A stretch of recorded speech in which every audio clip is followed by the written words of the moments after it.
Good afternoon, everyone. Welcome to the DC-AAPOR Research and the Black Community event. My name is Sarah Grady, and I'm a statistician at the National Center for Education Statistics and a member of the DC-AAPOR Diversity Committee.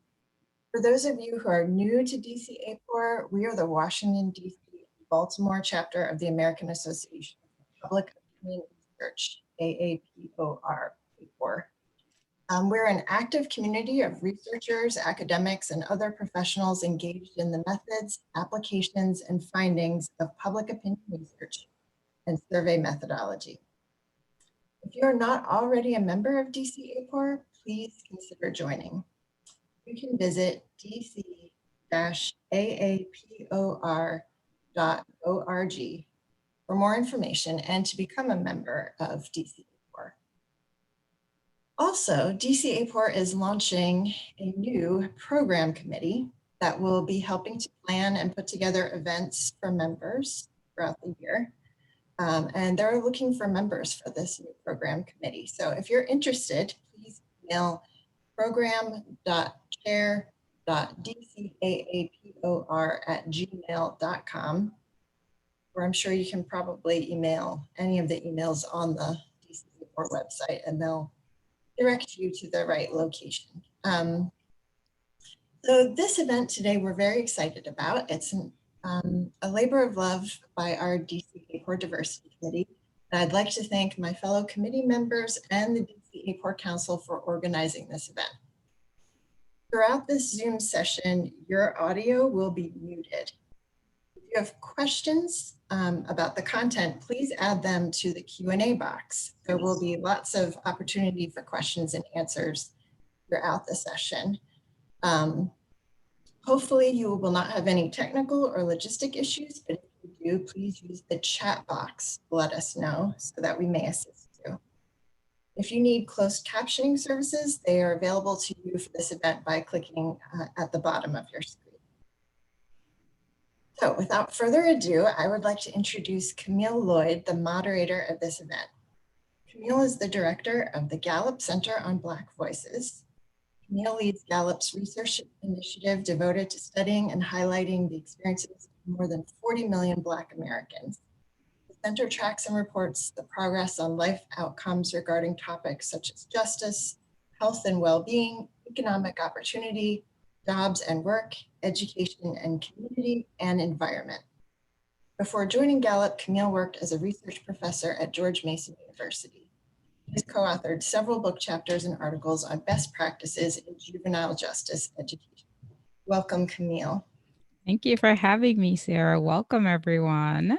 Well, thank you, everyone, for joining us today for such an important discussion on data in the Black community. I am excited about our amazing panel who will go through and have conversations with each of them, but I'd like to just start with some quick introduction. We have Dr. Cary Funk, who is the Director for Science and Society Research at Pew Research Center. Welcome, Dr. Funk. And we also have Dr. Karla Slocum, who's the Director of the Institute of African American Research at UNC-Chapel Hill. And last but not least, we have Miss Candace Hokett, who is the lead consultant and founder of CHH Consulting. This panel is a dynamic panel in terms of the range of expertise that we have. And we are looking forward to just diving into our discussion around representation, mistrust, ways to amplify Black and other minority voices. And particularly, we know we have a wide range of you all in the audience, whether you're researchers, practitioners, or potential respondents yourself, that we hope that you will walk away from today's conversation and discussion with a new idea, maybe a nuanced perspective, or a new strategy in how you think about approaching research in the Black community and how you leverage data, how you address some of the issues and the challenges. And with that, I would like to kick off our discussion really with you, Dr. Funk, just maybe starting out with a little bit more introductions and telling us a short description of your organization and the work that you're currently doing related to data in the Black community. Terrific. Happy to do that. So I'm a social scientist by training. I'm a longtime public opinion researcher, longtime member of DC-AAPOR, and I've done a lot of, I have had a longstanding interest and done a lot of work over the years related to race, related to Black Americans, as well as other groups. But I want to talk today about my perspective now as director of research, looking at the implications of science for society. And I think just kind of use some of the examples we're seeing to help illustrate some of the challenges that we face trying to do this kind of work. So I think someone's going to help me throw up a few slides, but just going to show you a couple of examples that are driving our interest in doing more work related to Black Americans' perspectives on science and society. And obviously, I'm especially happy to be part of this panel because really I'm looking to connect with other researchers who share an interest in these questions. So I hope this venue will also prompt new connections among all of us after we sign off today. And again, thank you DC-AAPOR and Camille for pulling this together. This first data slide is just showing us the Pew Research Center surveys around people's intention to get a coronavirus vaccine.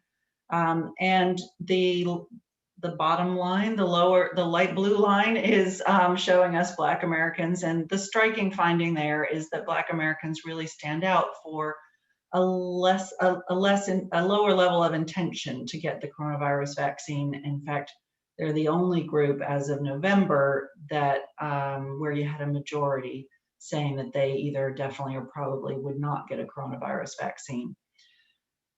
This single finding, I think, in the middle of a pandemic, from our surveys as well as many others, it has done more to drive a conversation around race and the medical care system than I've seen for more than a decade.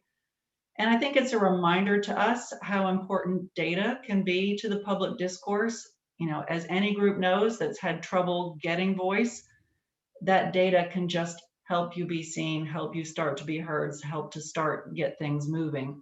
And I think in terms of this data, we've actually seen a wealth of new research going on behind the scenes to try to unpack and explore what those experiences are, where those differences are coming from, and then eventually, of course, what could be done about it.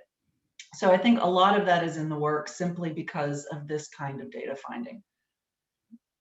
I think that the concern might be that it took a pandemic to get that conversation going. And so that's just one of the challenges we have, that we can't wait for a pandemic on every important question. If we turn to the next slide, one of the things that we were struck by in terms of that difference on vaccines is it didn't seem to be new. And I'll walk you through this if something happens with the slides. This wasn't really a new issue as far as we could tell. It's of course a new vaccine and a new disease. But one of the long-standing issues has to do with people's trust in scientists to act in the best interest of the public.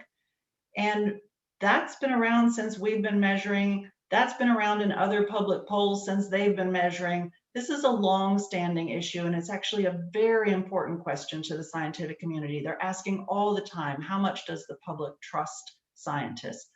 And in this case, I would focus on these darker blue bars that's showing what we call the strong level of trust. People have a great deal of confidence in scientists to act in the best interest of the public.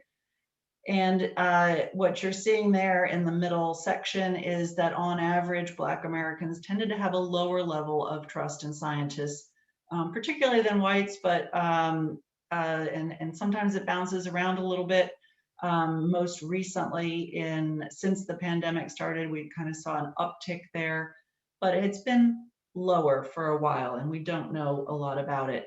One of the things that we have been talking quite a bit about lower levels of trust in groups and institutions across society, but we haven't heard quite as much discourse around lower levels of trust among Black Americans and what that might mean, where it might come from, what could be done about it. And then I have one more slide just to show you kind of a smattering of other kinds of things that are driving our interest related to science. And I'll just, again, walk you through them. Each row here is a different question, a different finding, just to illustrate.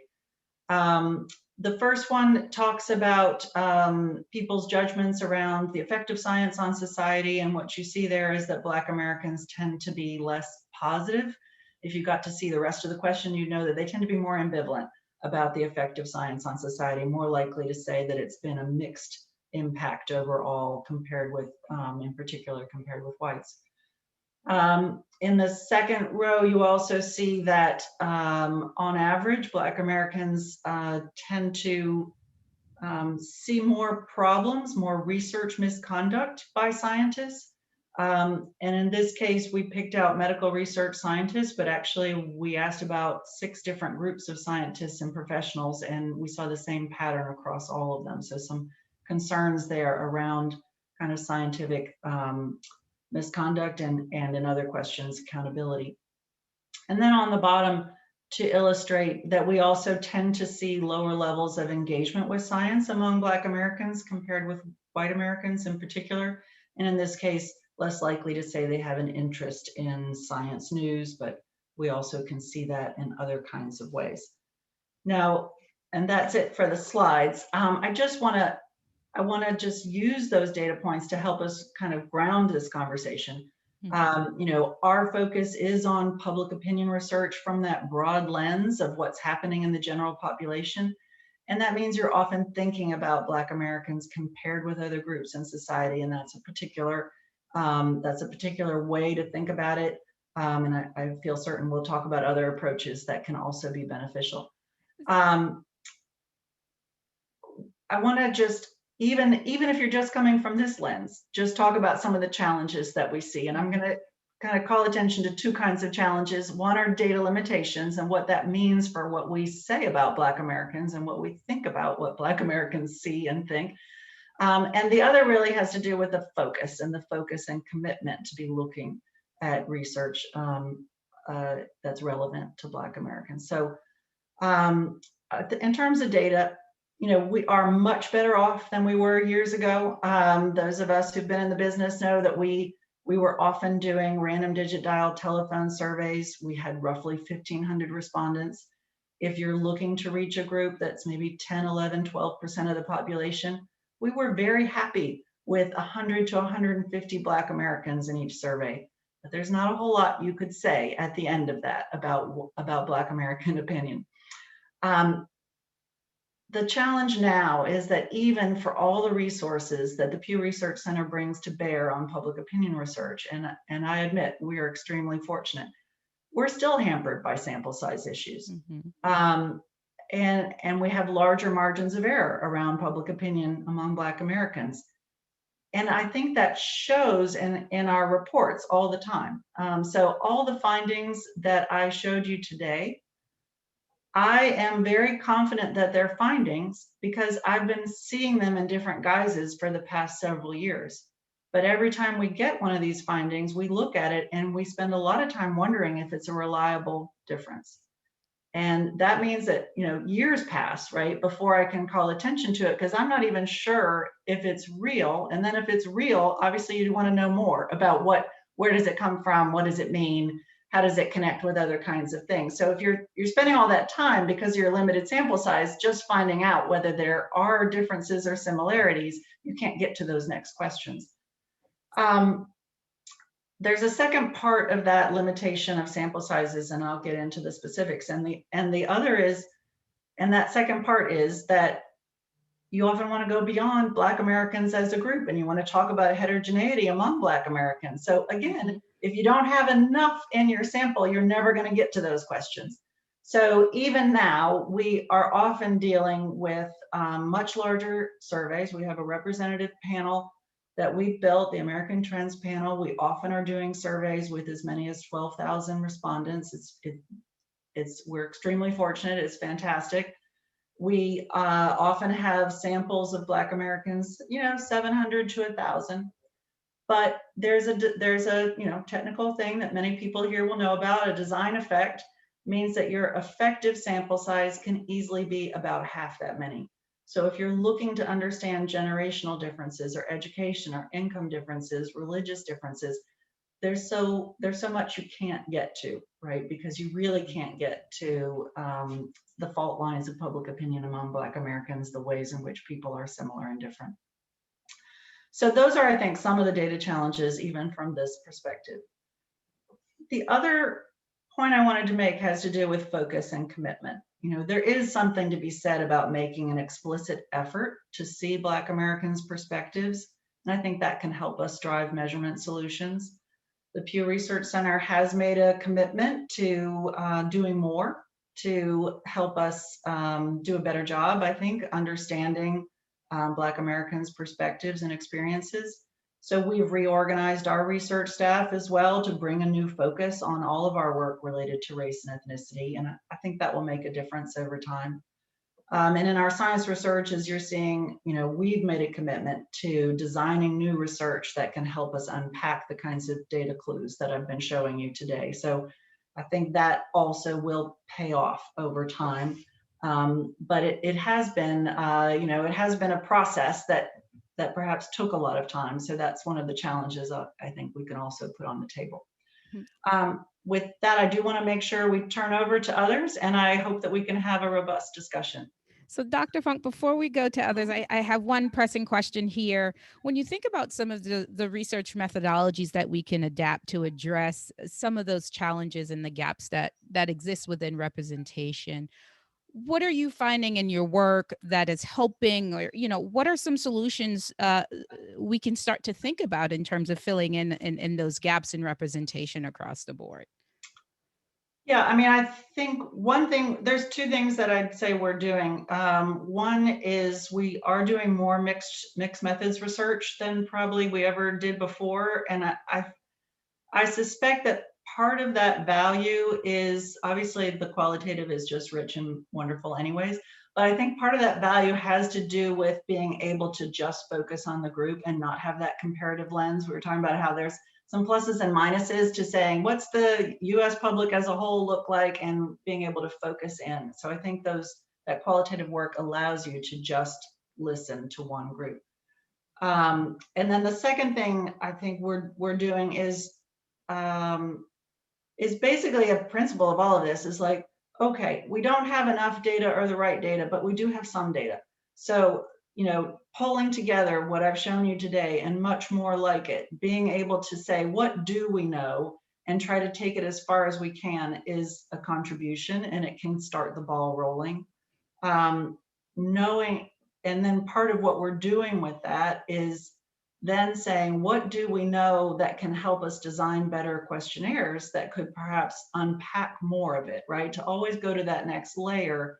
If you're not paying any attention to the differences, you're never going to design questions that could possibly uncover what's going on, right? So you do kind of need all those stages from my perspective. So that's hopefully a short answer. Yeah, no, thank you so much. All right, I just want to now introduce, reintroduced again, Dr. Slocum, Director of the Institute of African American Research. Dr. Slocum, if you don't mind just giving us a short description of your work and what your organization is doing related to data and the Black community.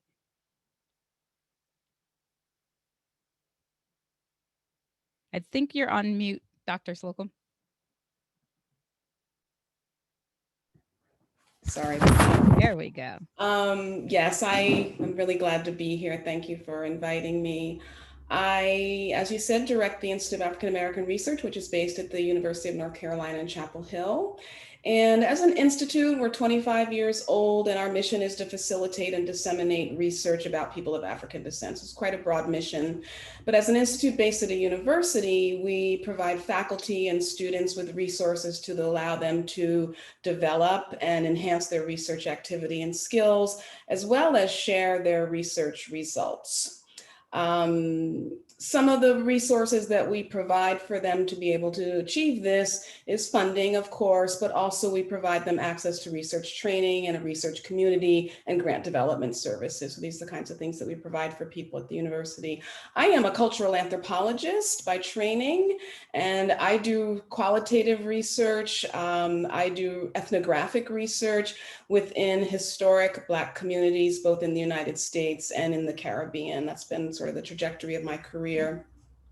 Shall I jump into the other questions that you were asking around mistrust, or did you want to save those for later? I think we can jump right in to the Sure. mistrust question.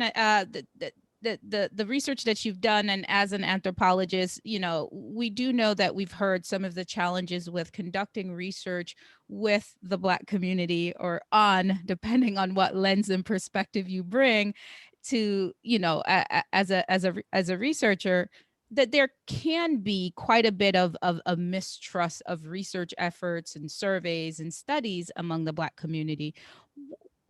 In a little bit of your work, tell us why you think that this higher level of mistrust might exist within the Black community. Okay, so I found the chart interesting that Dr. Funk showed regarding the different levels. And a key question that I would bring to those kinds of results in that chart would be what's behind that.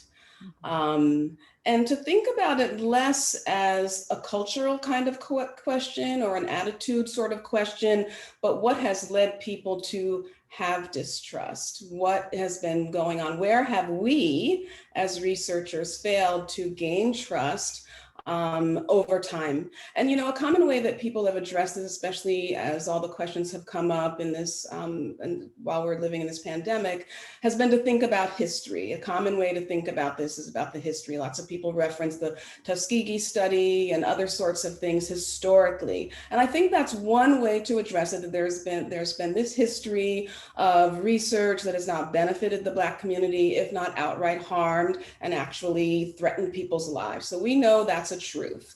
At the same time, this all isn't strictly in the past, and that's part of the problem as well. So there are ways that Black communities continue to be treated as objects of research, harmed by research, excluded from the benefits of research, excluded from participation in actually the design of the research. And then, of course, as you mentioned, misrepresented. You talked about representation, misrepresented in research.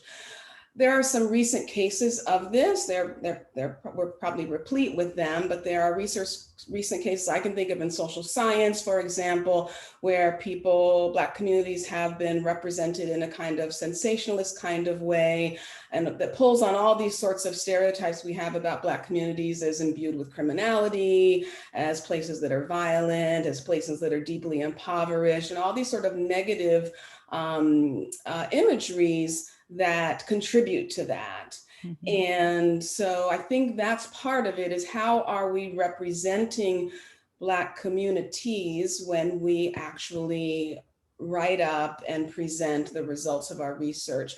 People are aware of our research. There's a book out there called When They Read What We Write. People are aware of the kind of work that we're doing, and when they see how we choose to talk about them and represent them, there is mistrust. And really, it makes perfect sense, in my opinion, that would be the case. I think one way that we can address this mistrust is, again, I come at this question as an anthropologist, a cultural anthropologist, and the hallmark of cultural anthropology is ethnography. And what is ethnographic research? It is actually deep time getting to know the communities where you're doing the research and building up relationships. I would really underscore relationship building. We recognize that relationships are key for not only being able to get access to the communities and being able to get access to data, but also to do research that shows respect for the people that we're studying. When you're building up those meaningful relationships, you're also demonstrating an interest in respect and value of those communities. The hallmark of Black Lives Matter movement now is all about demonstrating and actually trying to gain recognition for Black communities' value and worth. And we need to do that sort of thing in our research as well. So think about what are the quality of the relationships that we have. Think about things like transparency, sharing research, sharing the research results, sharing our purpose, sharing our goals, being honest about where there have been failings in our fields in the past and how we're working actively to try to guard against those sorts of things. So just being honest with people about what we're all about and what we have been our shortcomings in the past. So I think acknowledging that. The other thing that I'll mention is respect for people's lived experience as knowledge. Mm-hmm. We tend to come at research, we have our degrees and we have all of our expert training. And so we come in as sort of the experts. We've designed the study. We know what we need to know. We want to actually talk to you, interview you, survey you, and get all that information. Mm-hmm. Well, lived experience is expert knowledge too. People have lived years of their lives. They know what their community is about. They know what their experience has been. That is expert information. And it shouldn't just be used as something that we can extract. There's something that we just want to take as data, as information, but it's something that we think about to help inform how we go about designing our research, what kinds of questions we're going to ask, what kinds of things are important. So coming at this sort of with, the kinds of questions that we're asking, the things we want to know by being informed by what people already know about their experiences. Mm-hmm. That's a real hard one, I think, for us who are trained to think that we are experts. We've had all these years of getting these degrees and things like that. And so it's hard sometimes, I think, for people to step back and actually sort of acknowledge and give over the idea that there's expert information and skill sets here that can contribute to the design of these studies. I think that's important. And I have lots of examples. I don't want to take up too much time. I have lots of examples of how people have actually designed their studies with that kind of inclusion and respect. I think that matters.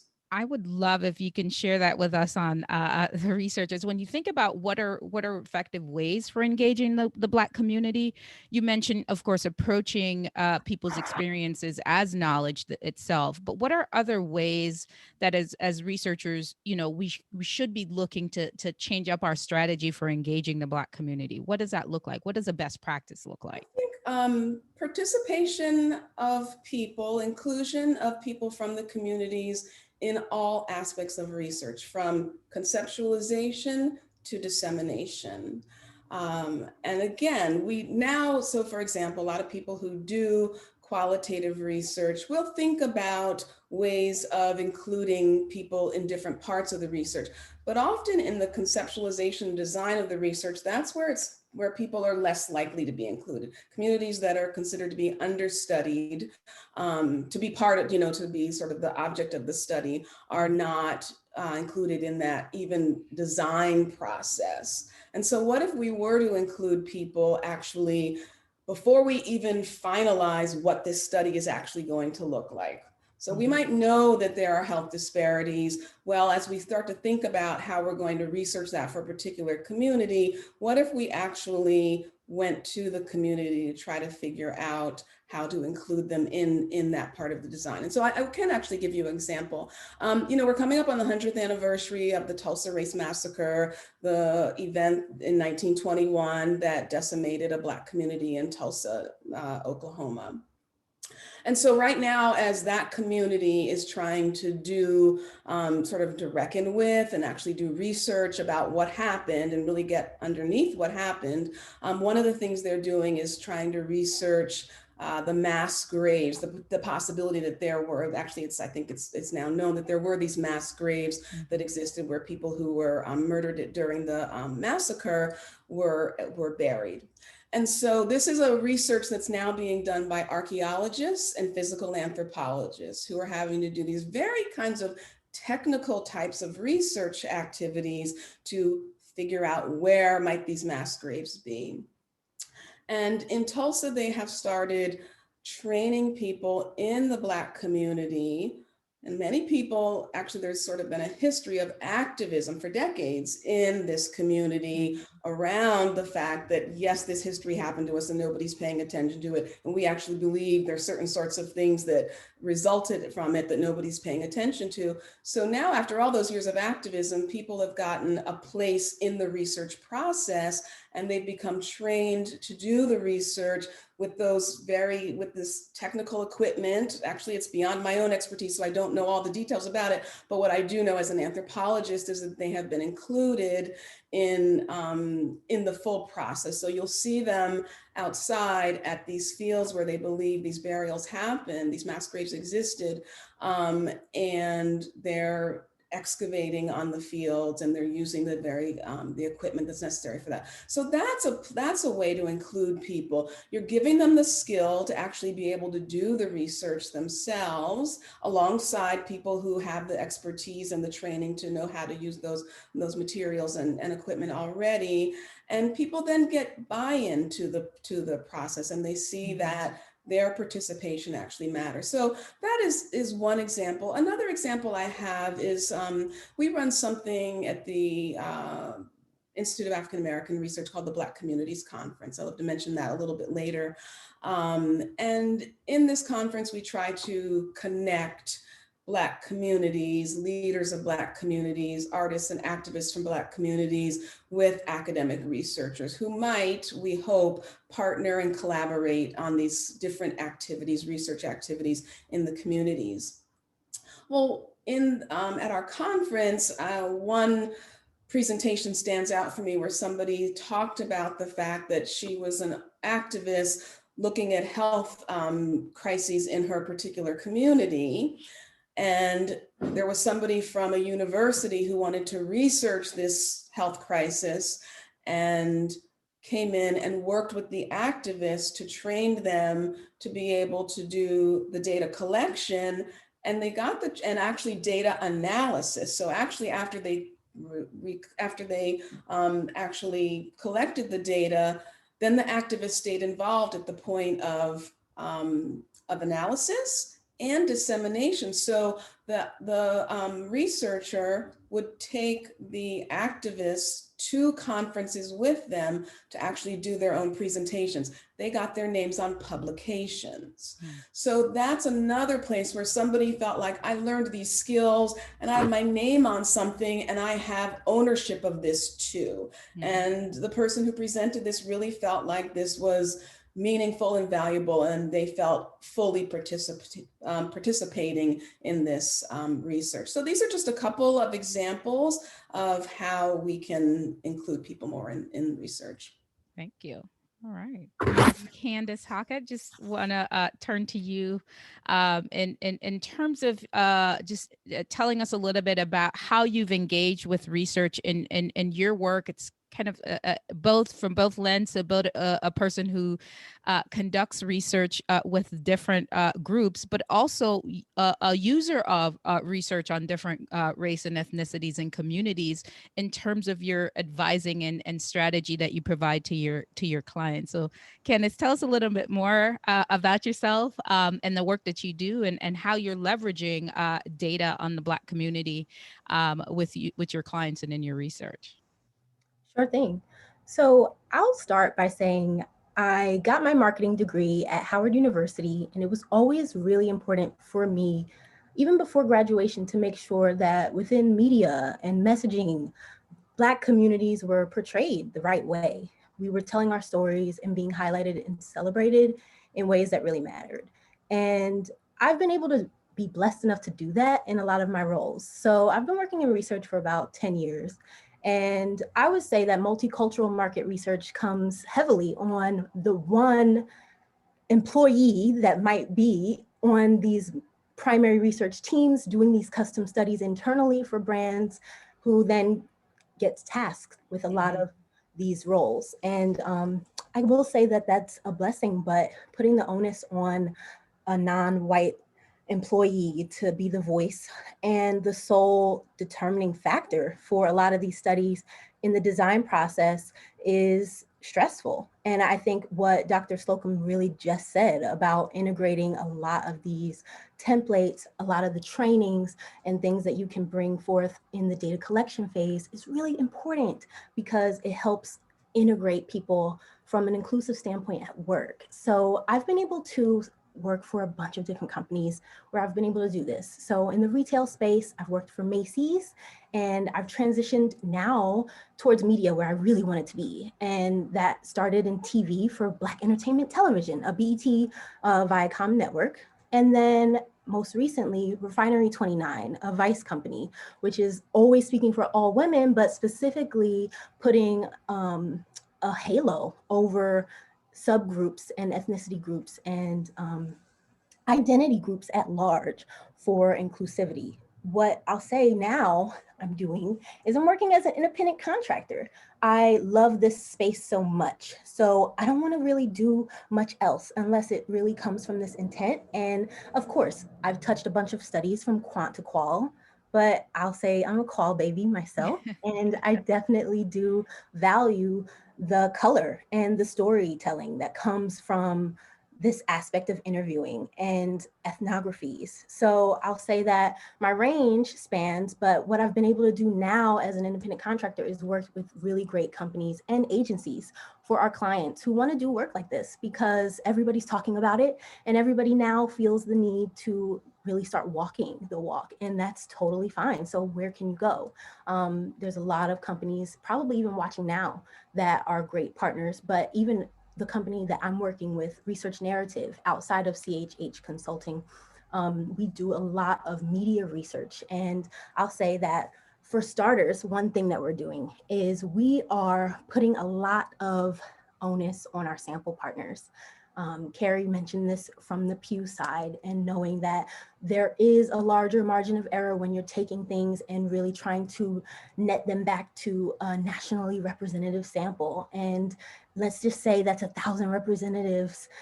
If you're just taking 13%, that's not a ton of people. And how can we make sure that the elements and the diversity, even within these ethnicity groups, are still being represented?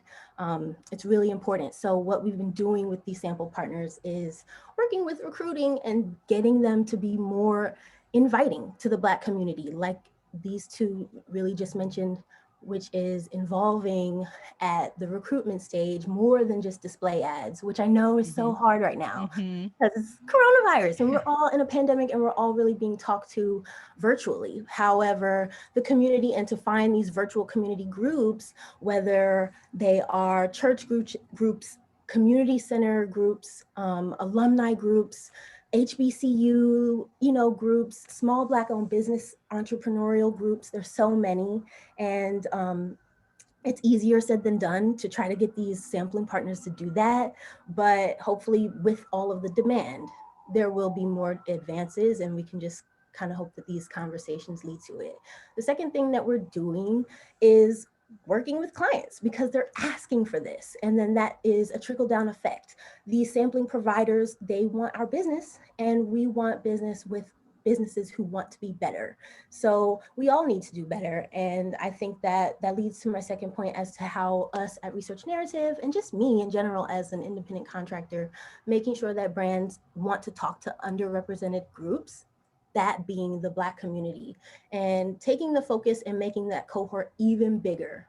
In short, oversampling takes the opportunity to see that all Black people are not created equal, and there's so many unique differences that we don't just like one thing. And one client of ours is in the TV space that wanted to research Black men. And what we learned was that there was so much hesitancy from their team to consider changing, which might actually then alienate their core customer. And we had to prove just through the insights, through the results, that that's not the case. And a lot of things preferably are comparable between Gen Pop and the Black community. And this was Black men specifically. We did quant and qual, but I'll just say what we saw was that 2 out of 3 Black men survey said that shows depict Black Americans with way too many stereotypes, especially in unscripted reality TV programming.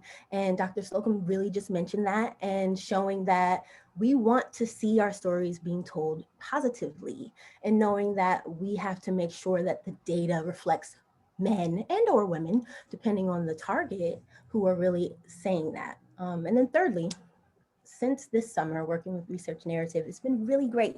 I've been doing great work for myself and different beauty brands in the retail space, but this company has helped us make so many strides in media and marketing messaging. So what we've been doing is we've been organizing as a group this summer with other independent market researchers, media and education professionals, and even board members who are educators at different colleges and universities. We're bringing ourselves together. We are officially the Multicultural Insights Collective, and we're launching a study called the Voices of Equity Panel Presents Words Matter. Words Matter is really just honing in on discussing diversity and that journey to bring better equity and inclusion from the inside out. And honestly, we're saying it, but who's really taking the data and insights and telling these teams collectively, from the DEI department to the marketing department to the social media team representing online, and then also the insights team together, and trying to get these companies to see positive change. I think it's really a slow process, and we know that, but we've had some huge brands get involved with us. So I'll just plug it now for anybody interested in seeing what we're doing and maybe even wanting to support on our consortia study that really is honing in on the words that really matter and potentially might inspire action, or that could be either positive or negative. And what we want to do to basically inform on awareness of that, you can go to voicesofequity.com and just see what we're doing. And we're sharing our report out, and we'd love to share it with you. So that's 3 things we're doing now. So Candace, you said something that I want to hone in and probe a little bit on, where you mentioned, you know, in the research field, being the only researcher of color and all the onus being on you to somehow have all the perspectives to bring in, and all of a sudden, yep, this is going to be representative because we got Candace's input. How can we increase racial diversity in public opinion research and in market research in general, so that you're not relying on a solitary individual to be the only perspective that you would ever infuse in your research, right? So I want to talk a little bit more about what your experience have been there, and what are some ways that we can increase racial diversity in the field among ourselves as researchers and practitioners. So whether it's a Black researcher, someone who speaks Mandarin, someone who has a physical and or mental disability and still comes to work and shows up every day. There's so many versions of diversity that can really play a role into coming to a research study with empathy and with purpose. And I think depending on your intent and the questions that you're asking early on, depending on that, it doesn't matter who you are as a team member. So I would say, yeah, providing that level of inclusivity, but how does that really look? Honestly, people say that all the time. And I'd say the Multicultural Insights Collective is really honing in on what can we do to prove it. And here's an example. I have a ton of awesome ideas, and there might be a huge group on a Zoom meeting, and technologically, I might not be one who's very vocal. And that might be the case for other Black employees at work, depending on what department they work in. And we need leaders in the room to want to hear what we have to say, and for us to also participate, but bring forth things at the right time. And let's just say that that employee might not be very vocal to share their thoughts. And whether they're tasked with being that main voice or not, that can be taxing. So let's just say this big meeting, what needs to be said isn't being said. Make sure that you as a team member, you as a leader of that team, are putting that hat on to look at things with a multicultural focus and lens of curiosity from day one. And those conversations will never not be had.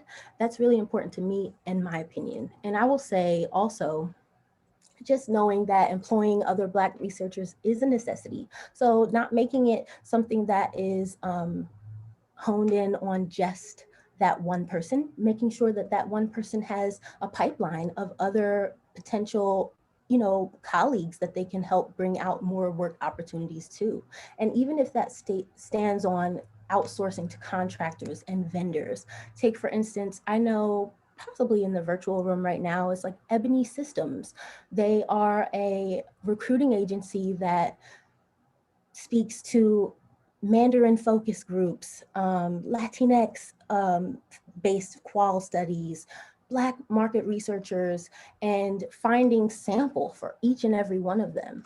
There aren't the traditional legacy partners that you always have to partner with in terms of finding sample. There are really niche, hyper-focused teams out there and people who know those teams who can really help you get down to that core audience that you're looking to target in your research studies. And I think that that's two things that can be done. But at the end of the day, it starts with the fear, letting go of the fact that no, you're not alienating your core audience when you make a priority to uplift the Black community. Thank you so much. So I know I want to let our audience know that please feel free to use the Q&A chat to share any questions as we open up the panel now.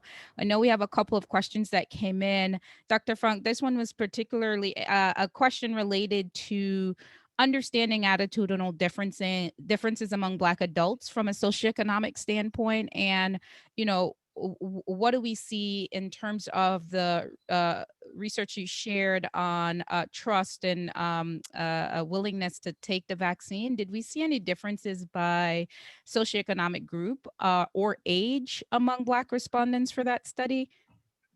Can I mention that we don't have full ability to unpack all of it, but we have looked at some of it. I think the age is what strikes me the most among Black Americans. We do see what is a parallel difference with older Black adults saying that they're more likely to take the vaccine than younger.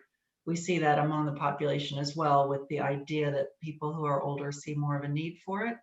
So that was kind of reassuring. Overall, we see across racial and ethnic groups, we see lower family incomes that have been adjusted for family size and cost of living tend to be less inclined to get a vaccine.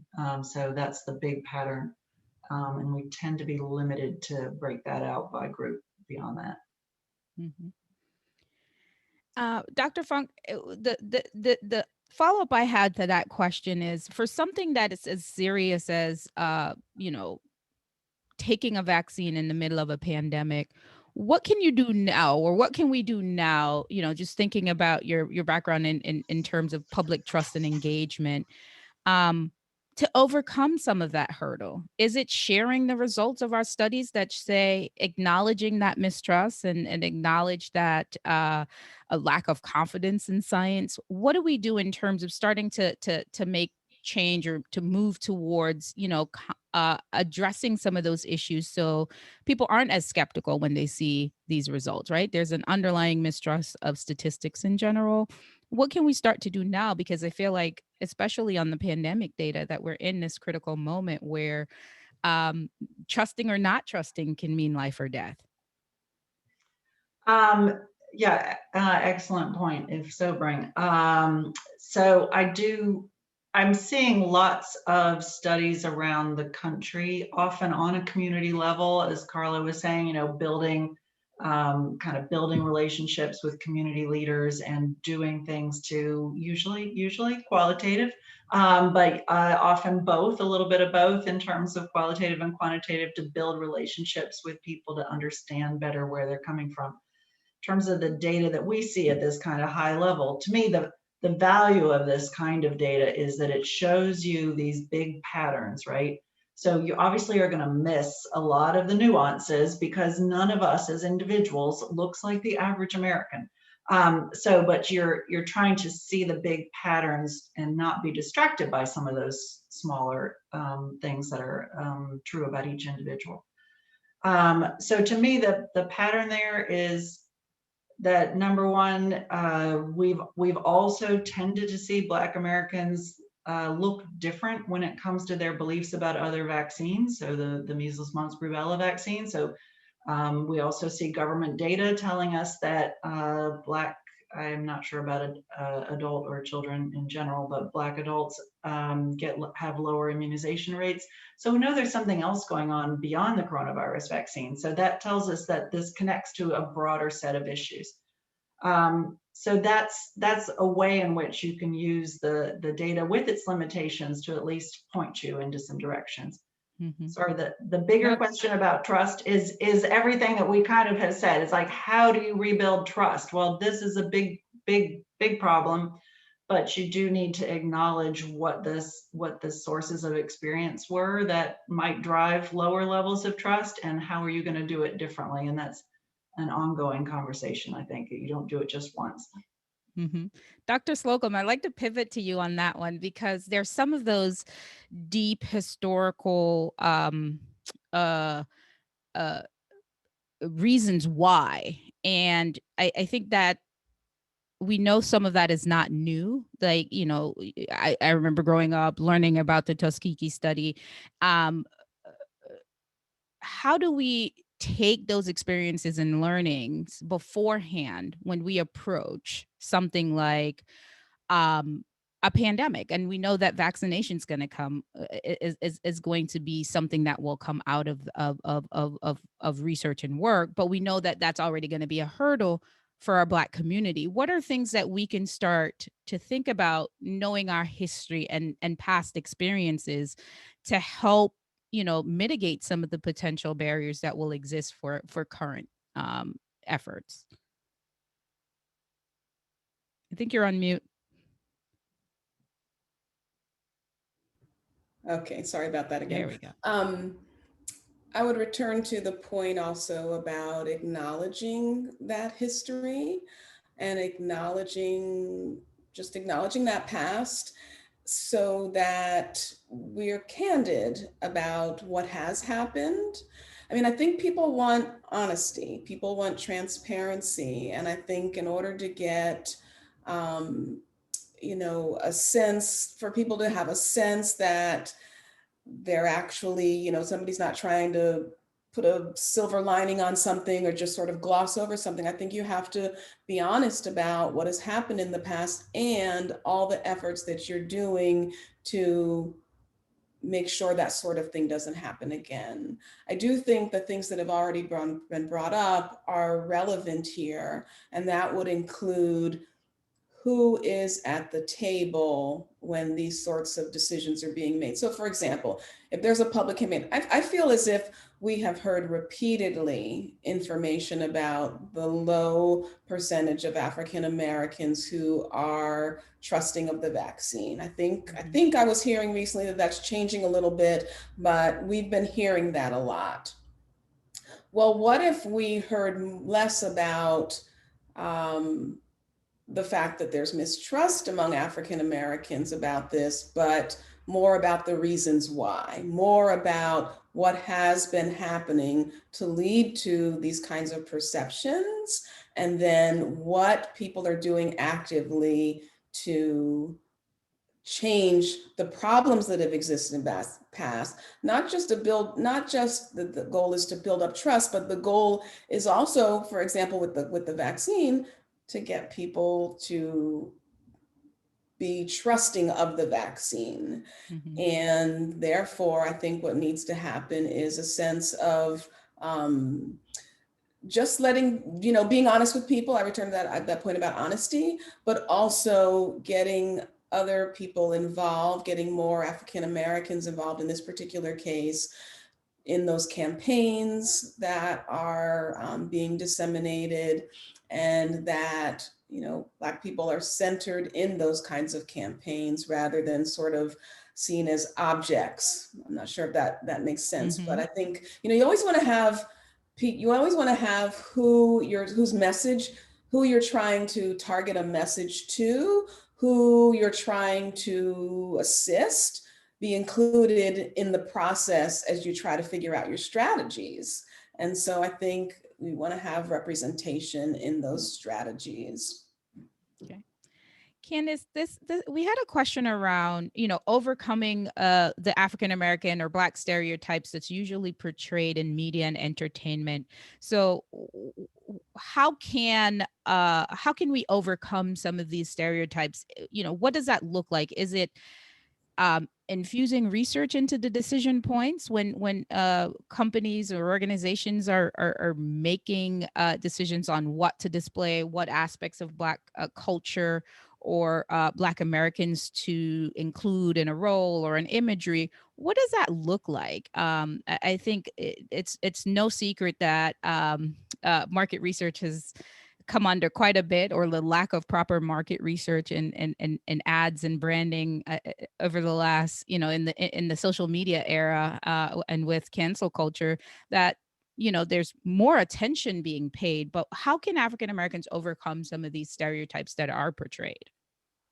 So I'll start by saying that I think that the question may have also included how can African Americans overcome this? And when I really first read it, I thought to myself, I don't believe wholeheartedly that it's an African American people issue. And I think we all agree to that, and that's why we're here. So I really appreciate this point. One, mostly being because it takes the round table time period where there are the right people sitting at that table to make these choices and to speak up. And that's not always the case. So from a DEI perspective, companies really have to be looking to employ and diversify from all angles. And I think that that's super important. From a research standpoint, when it comes to the work that I do, I believe that work can be done, insights can be generated, and recommendations can be made, but it does not matter, and it will never matter if teams are not really ready to take steps that they feel like they can't trust. And in some areas of business, it might even be worth it to show and prove how testing new opportunities and new concepts to go into hyper-focus groups like the Black community are beneficial and not as alienating to the past and things that have been done historically with that brand, and understanding how to transition to that. So let's just say a brand has had TV shows for years and they've all been targeting a majority white consumer. And now there are a slew of new topics, concepts, or TV shows, pilots that can be tested and really brought forth. How can that be done at the beginning stages? How can that be done bravely to know that they shouldn't be superficial stories about things that we have heard before, things that we have seen before in media?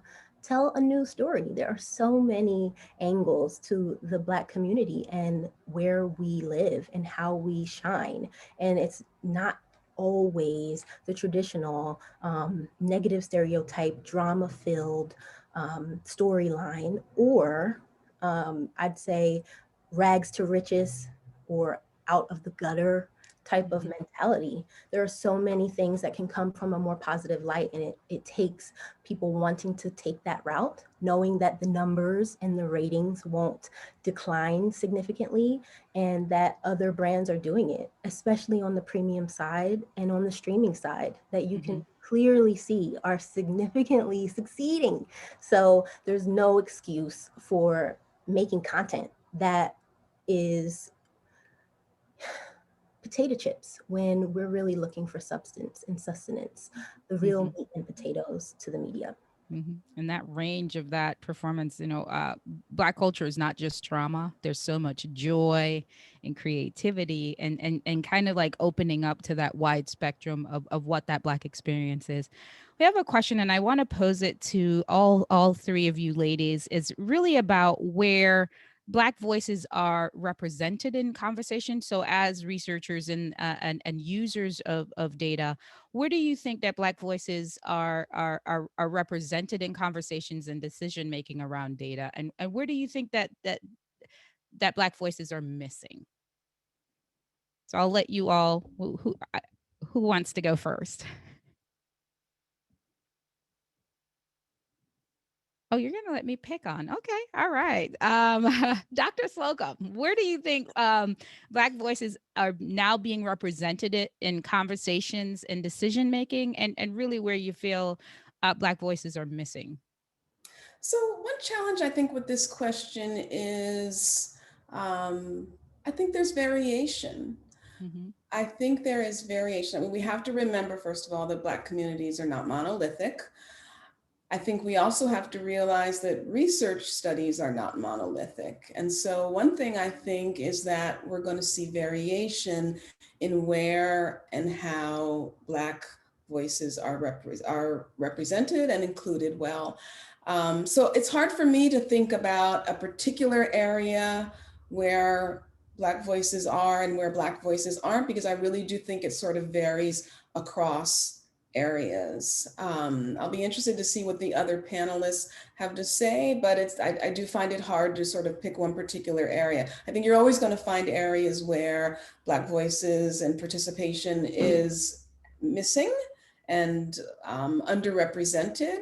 And I think there'll be other places where you'll have those examples that I gave before, where people are better represented than they have been in other kinds of places. But I guess one thing I will say, going back to a comment I made before, is that, you know, I said before, I think you need to have the participation at all stages of the process.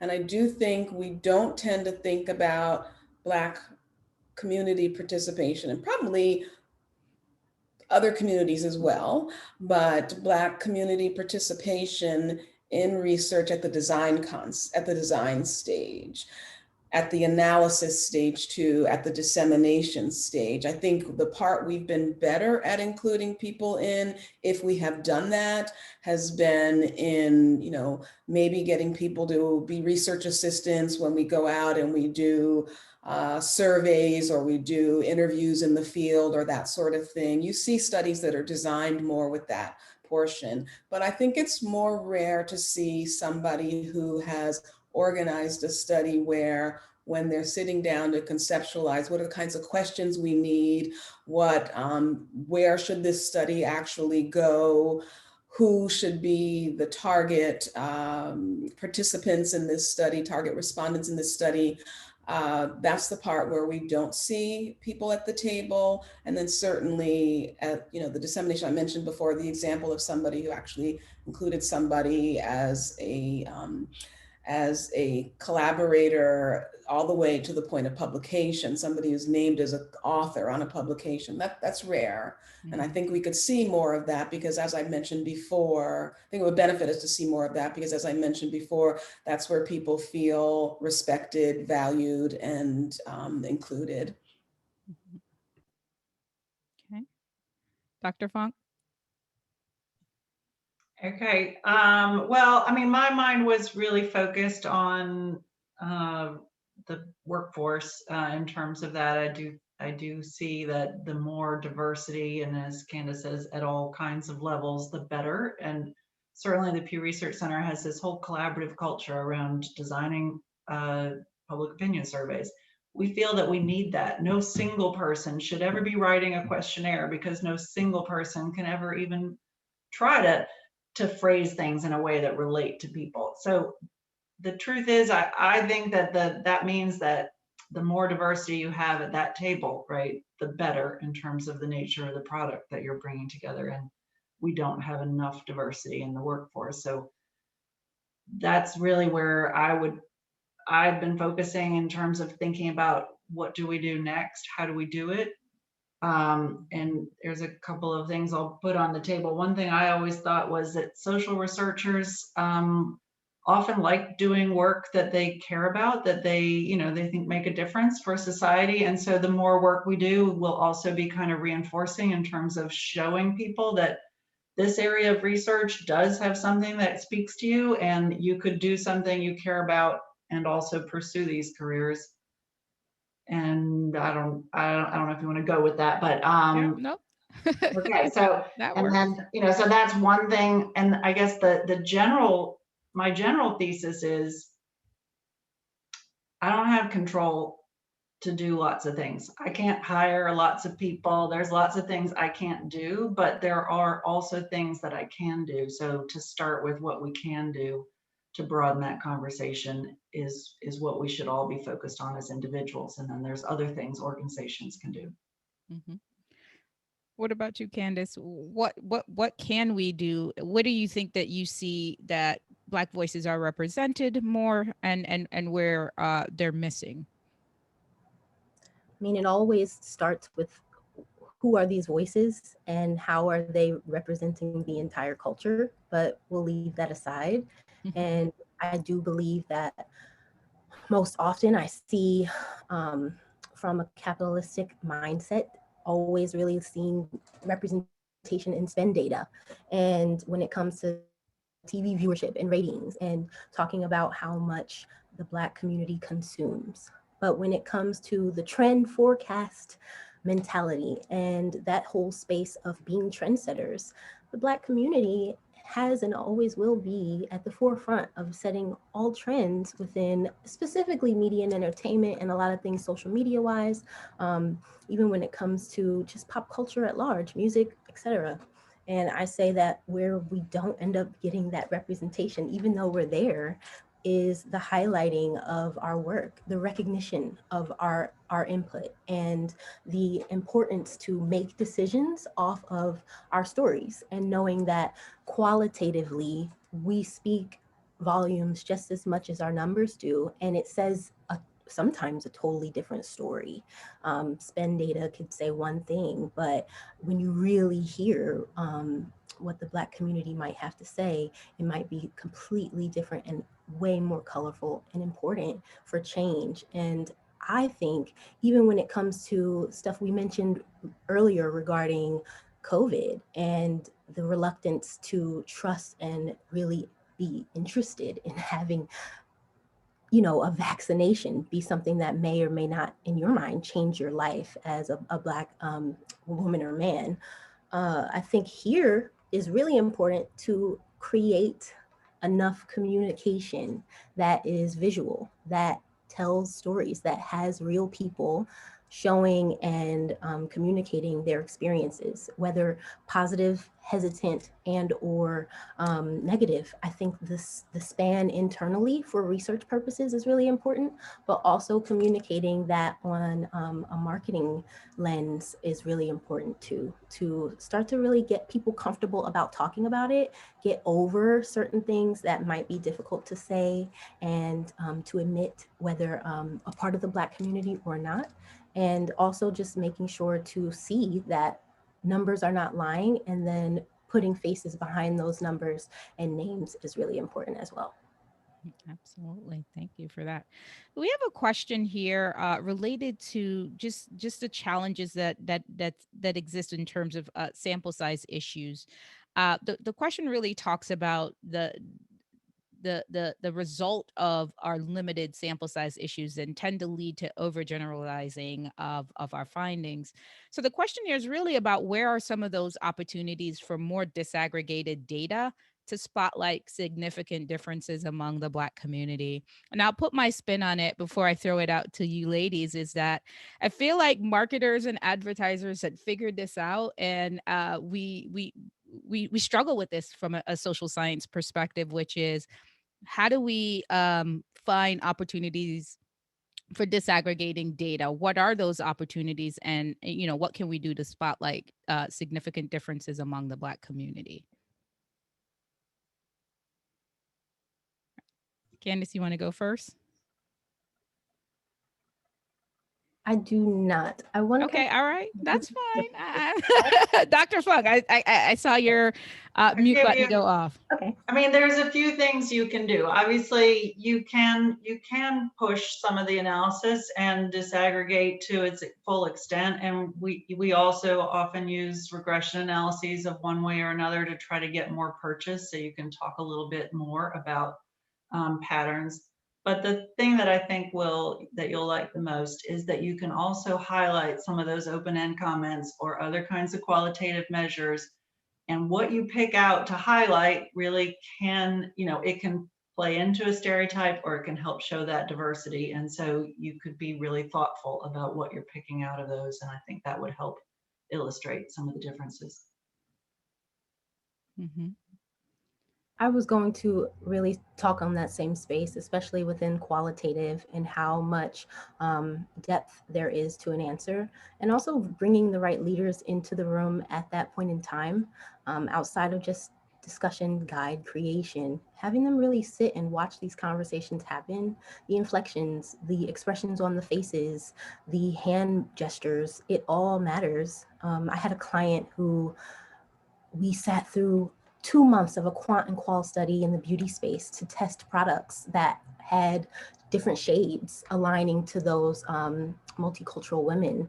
And in short, results showed that the product would not work. And it showed that this customer that they currently have not acquired actually really likes the brand and wants to find a way to relate and feel a part of it.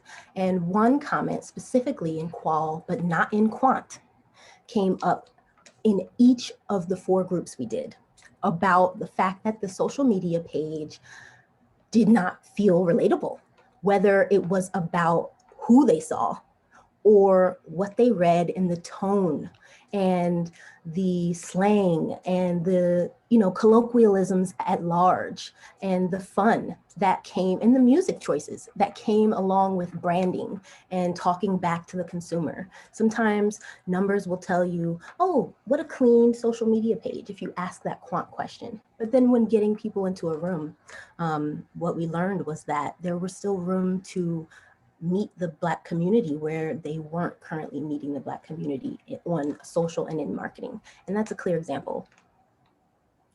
I can just, as I said before, I'm a cultural anthropologist, so I do very qualitative type of research, and we rely a lot of times on case examples, and not for marketing purposes, but nonetheless, we do rely on individual cases that are not necessarily representative, but that have something really meaningful to inform us about a particular individual experience or set of experiences that we can learn something from. And so we do tend to think that if you pull out something that is very rich and meaningful in terms of an individual or a set of individuals' experiences, they are worth profiling and highlighting because there's still something to learn from them, even if they are not representative or we can't generalize from them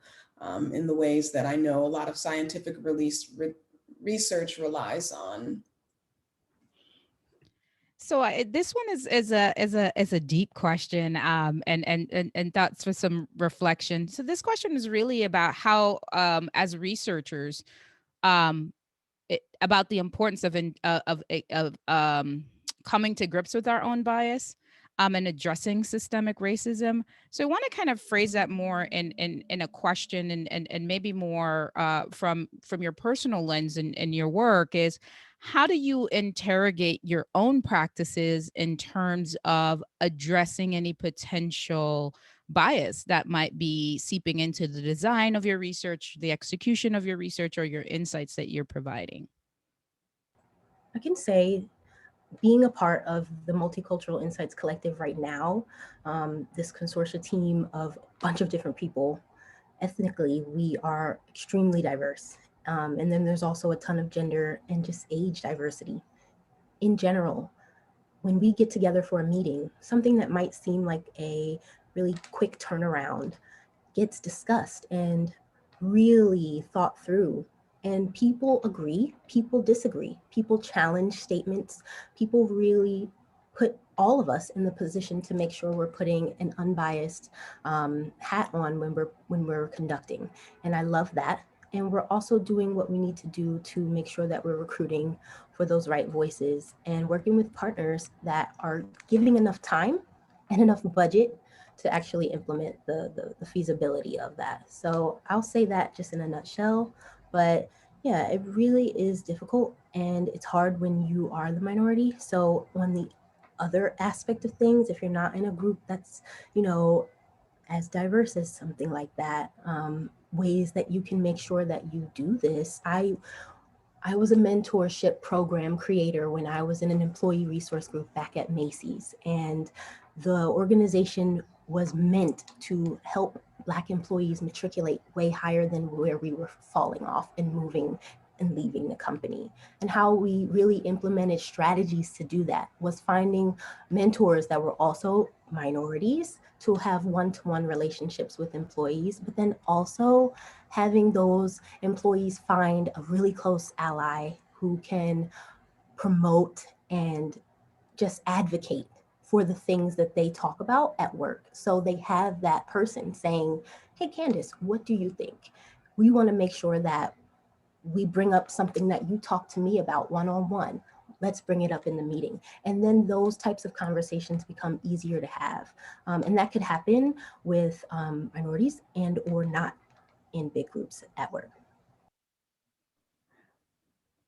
So I love that point, because I love that idea that if you're part of a community, in your case at your workplace, you have that sort of accountability. There's that sense of accountability through the group that you're part of. People are asking questions and that sort of thing. And I love that idea. And that's one of the ways I was going to answer this question is, you know, if you're part of a research community, and thinking about this in terms of research, then you can be held to task for your biases or whatever you bring to the study, whatever particular lenses you're bringing to the study, and some you may not even be aware of, because your community may help you see them.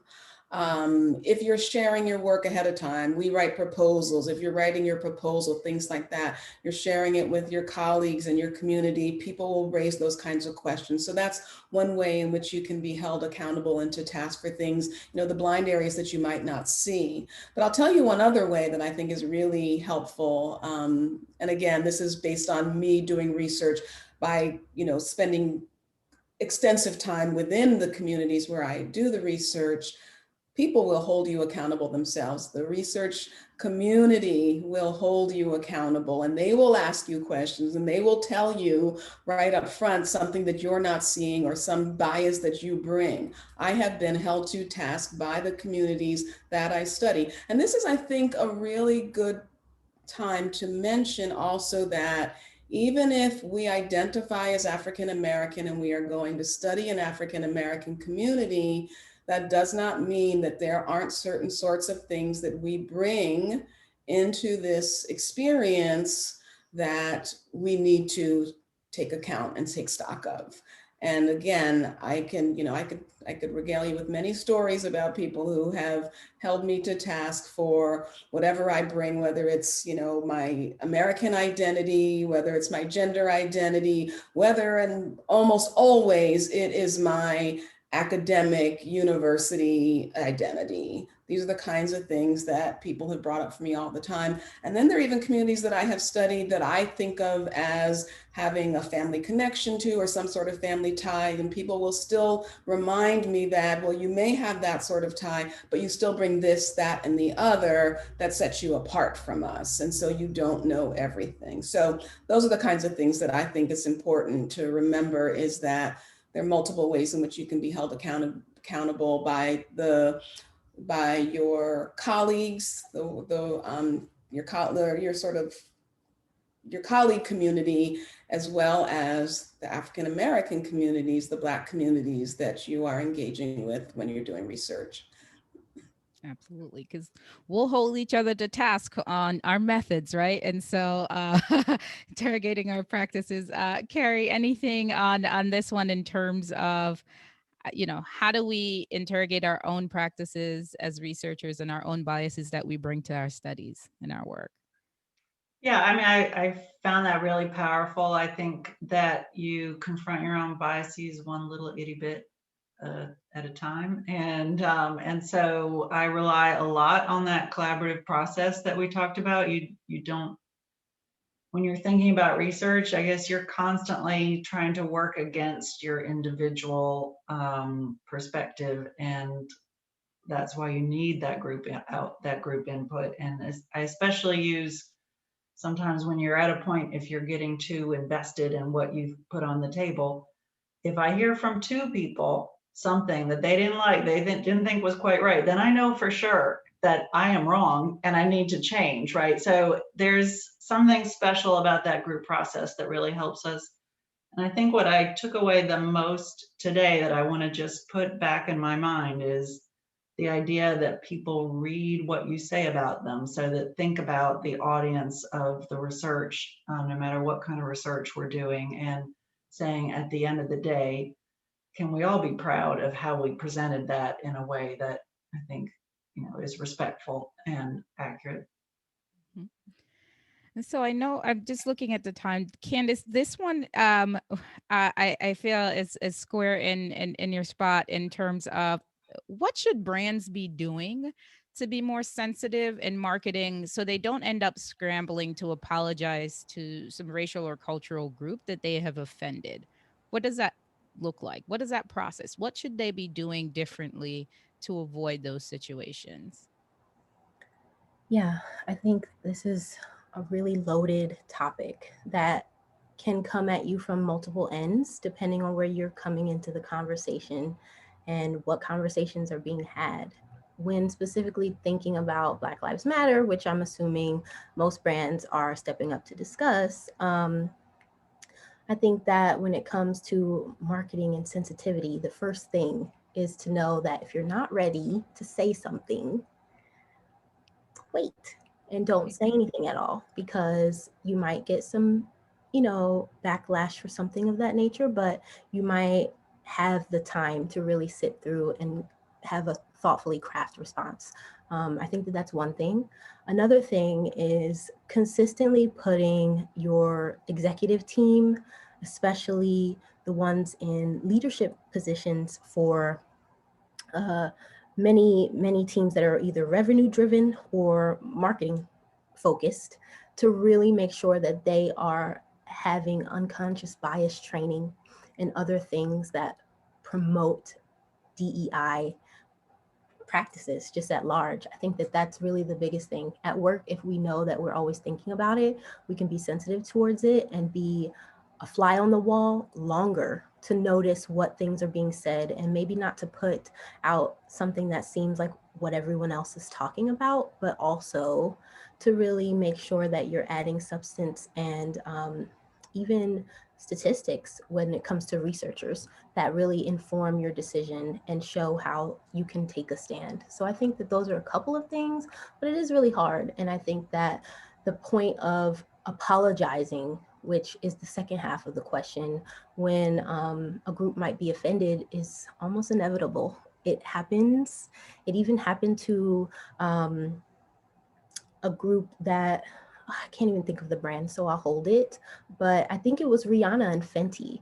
And I don't remember to what scale, but I do remember when Rihanna had, I think it was a promo video or a song that was at a fashion show for her Fashion Week brand launch. There was something related to that song being so sacred to the Islam community, and she and no one else on the team being informed enough to know that. And she could do nothing other than know that that would put back onus on her to say something. And a lot of times you just have to be very transparent about your ignorance and where you want to do better, and then follow up.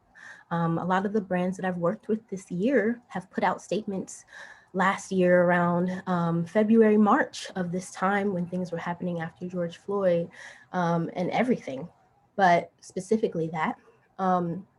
They had made mention of things post Blackout Tuesday. But what I loved about one of the brands I worked with in beauty, Tula, if you've heard of them, they're LinkedIn's number 30 company on the top 50 startups list in 2020. And most are tech companies that are focused on healthcare and things related to the workforce to help people. And to think that this one beauty brand really stuck out to such a big company like LinkedIn for that list, it shows that they wanted to be proactive, be involved, and then be communicative about how they wanted to reintegrate. And they even published work that said, we did these things on social media. It was a 10 carousel swipe host. And one of my research study campaigns from beginning to end was highlighted to say we hired CHH Consulting to do this. We put her and team and other members on the brand strategy side to inform on how to execute this. And now we're coming back to you with these results. And I think that that's really the beginning of the relationship, and then obviously keeping that going. Awesome. Dr. Slocum, in terms of a final question for you is, how do we help Black Americans see themselves in research? I believe it's one of those things that we talked about earlier on the mistrust and the sensitivity, but I think that there's an other component to that where do Black Americans see themselves in research, and what can we do as researchers to help them see themselves in our work? Do you mean, and let me just ask a clarification. Do you mean in terms of just, like representation, or actually access to the results of research more, that they have more access to it? I think it's a little bit of both. There's so many times just, this is me search now in terms of just anecdotal, where somebody said, Black Americans or African Americans think that. And I was like, well, I don't think that. They didn't talk to me. Who did they talk to? Right. And so it's a representation, but it's also how do I see myself in research? Do I feel that this is reflective and representative of me and my thoughts and my opinions? Okay. I don't want to sound like a broken record, but I think this is back to things that we've talked about before, which is, if you are asking certain kinds of questions that represent African American communities, full spectrum, then you're going to have people be able to see themselves in what those research results are talking about.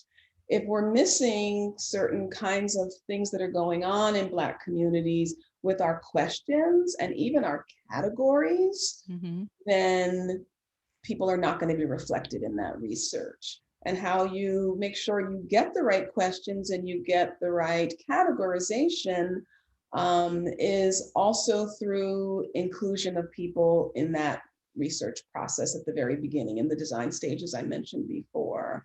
I think also recognition about Black communities as not monolithic, as I mentioned before. We have these sorts of ideas I mentioned before about Black communities as particular kinds of family structures, as Black communities and criminality and violence and poverty. These are the kinds of tropes we have around Black communities that continue to get represented over and over in our research. What if we think outside of those categories and think about, actually we've already heard here today about Black communities, Black Americans being very savvy regarding technology and media and these sorts of things. What if we see that really represented in the kinds of research that we're doing so that people can actually see themselves? So that's what I think it is about. I think it's about the kinds of questions and categories that we bring to the research when we actually design it, and who is at the table to help us figure out what are the right questions and the right categories. And Dr. Funk, my question, my last question to you is really about this capacity for data. How do we increase data usage by members of the Black community? So when we talk about,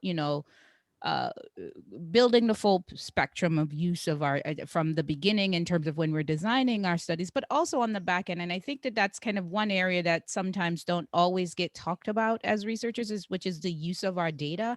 What does building capacity look like in the Black community for using data in decision-making? And what are some things that we as researchers can do to help either increase accessibility or help build capacity within the Black community for using data? I think that's a great point. I think, just for example, Pew Research Center puts out almost all of their data sets for secondary data analysis, but they are in a insiders only format, right? They're either SPSS or Stata. You have to kind of know what you're doing. You've got to study the code books.